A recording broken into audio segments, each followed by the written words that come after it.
యేసయ్య చెప్పిన ఉపమానములో ప్రాముఖ్యమైన ఉపమానం గురించి ఈరోజు పూర్తిగా నేర్చుకుందాం.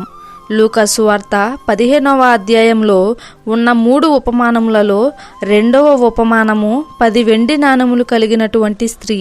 యేసు ప్రభువారు ఇలా చెప్పారు, ఏ స్త్రీకి అయినను 10 వెండి నాణెములు ఉండగా వాటిలో ఒకటి పోగొట్టుకున్న ఎడల ఆమె దీపం వెలిగించి ఇల్లు ఊడ్చి జాగ్రత్తగా దానిని వెదకదా?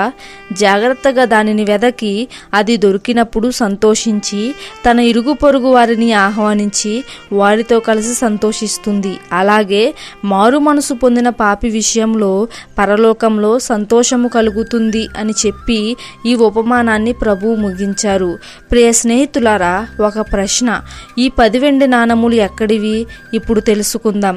యూదుల చరిత్రను మనం గమనిస్తే ఒక కుటుంబంలో అమ్మాయి పుట్టినప్పుడు 11 లేక 12 సంవత్సరాల వయసులోకి అడుగు పెట్టినప్పుడు ఆమె కన్యకాని గుర్తు చేస్తూ ఆ స్త్రీకి మెడలో ఈ 10 వెండి నాణెములు కలిగిన దండ లేక హారాన్ని ధరింపజేస్తారు.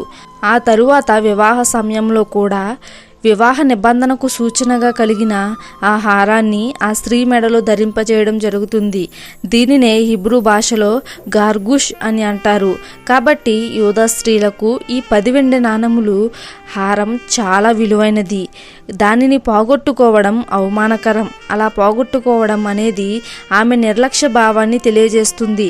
కాబట్టి ఆ స్త్రీ తన మెడలో ఉన్న హారంలో నుండి ఒక నాణెమును పోగొట్టుకుంటే తన భర్త ఇంటికి వచ్చేలోపు దానిని వెదకాలి. లేకపోతే భర్త యొక్క ఆగ్రహానికి, తిరస్కారానికి, శిక్షకు గురికాక తప్పదు. కాబట్టి ఆమె ఎంతో ఆతృతతో వెంటనే దీపము వెలిగించి ఇల్లు ఊడ్చి పోగొట్టుకున్న నాణెమును జాగ్రత్తగా వెదుగుతుంది. అది దొరికినప్పుడు ఎంతో సంతోషం వ్యక్తం చేస్తుంది. ఈరోజు ఈ వాక్యాన్ని వింటున్న నీవు నీకున్న విలువైనవి పోగొట్టుకున్నావా?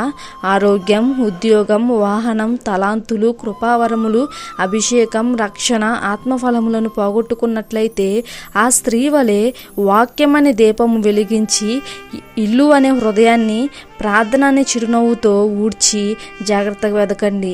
మత్తయి సువార్త 7వ అధ్యాయం 7వ వచనం ప్రకారం అడుగుడి మీకు ఇయ్యబడును, వెదకుడి మీకు దొరుకును, తట్టుడి మీకు తీయబడును అని వ్రాయబడి ఉంది. ఎక్కడ తప్పిపోయారో, ఏమి పోగొట్టుకున్నారో వాటిని ప్రార్థనాపూర్వకంగా వెదకండి, తప్పకుండా పొందుతారు.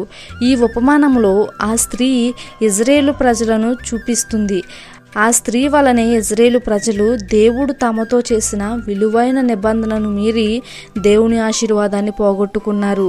ఆ స్త్రీ క్రైస్తవ సంఘానికి సాదృశ్యంగా ఉంది. నేడు సంఘం కూడా మొదటి ప్రేమ అనే వెండి నాణెమును, విశ్వాసమును, నీతి క్రియలను, సహనాన్ని, పవిత్రతను, రక్షణను, జీవాన్ని పోగొట్టుకున్నది. మరి ఒక మాట, ఆ స్త్రీ ఒక విశ్వాసను సూచిస్తున్నది. నీ వ్యక్తిగత జీవితంలో ఏమేమి పోగొట్టుకున్నావో నీకు తెలుసు. దేవుని వాక్యం అనే వెలుగులో నిన్ను నీవు సరిచేసుకుంటూ ముందుకు సాగాలి. అప్పుడే రక్షణ ఆనందం పొందుతావు. ఈరోజు నాణెమును పోగొట్టుకున్నటువంటి స్త్రీ ఉపమానాన్ని పూర్తిగా విన్నారు కదా. అట్టి కృప దేవుడు మనందరికీ అనుగ్రహించునుగాక.